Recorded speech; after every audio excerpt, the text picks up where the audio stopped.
Beta blockers. Beta blockers Oo. can reduce erection.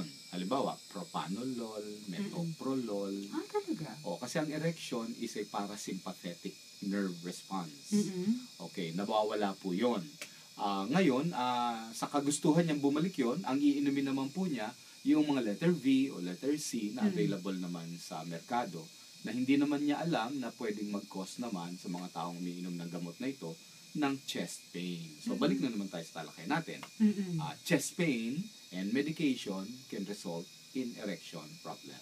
Yung nga yung isa sa tanong nitong ating listener, no? Pag marami daw ba siyang iniinom na mga pang-maintenance, siguro para dun sa kanyang hypertension and everything, nakaka-apekto raw ba yan sa kanyang erection? Definitely. At maraming mga kalalakihan, hindi tinatanggap ito, pero kailangan aminin po natin ito na talagang hindi nakamukha dati na tayo po talagang bidang-bida.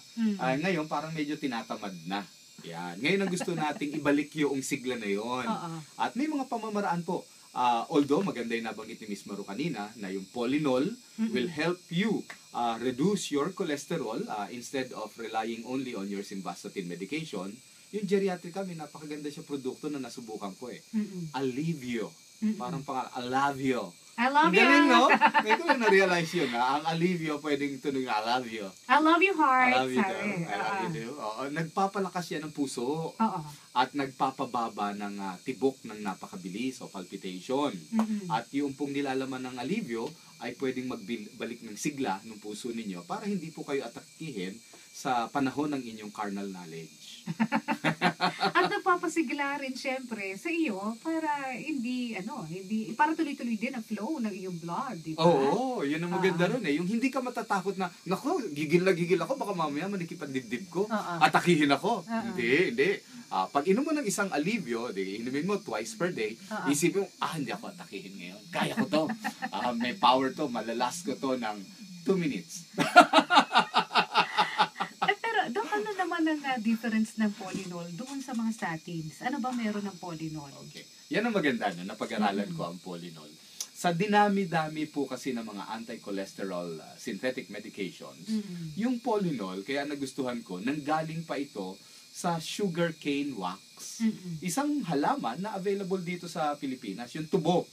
In fact, there was a time na nag-export tayo ng sugarcane sa New Zealand, hindi para kunin nila yung katas noon, kundi para lang kunin yung balat. At yung balat na yon, kinukuha po nila yung parting mga parang nakakapit doon na wax. At nakita kasi nila na it is a very good cholesterol lowering agent na alam natin it's all natural. It is not manufactured. Kinayas lang nila. Tapos tinabletize nila. At nung pinag-aralan nila, comparatively, doon po sa ating mga simvastatin, pareho ang effect niya in lowering LDL, pero ang laman ng Polinol, nakapagpapataas siya ng HDL. And HDL po is a good cholesterol that you cannot get from medication. You only get it from vegetable sources. Na ang tubo is a vegetable. Di ba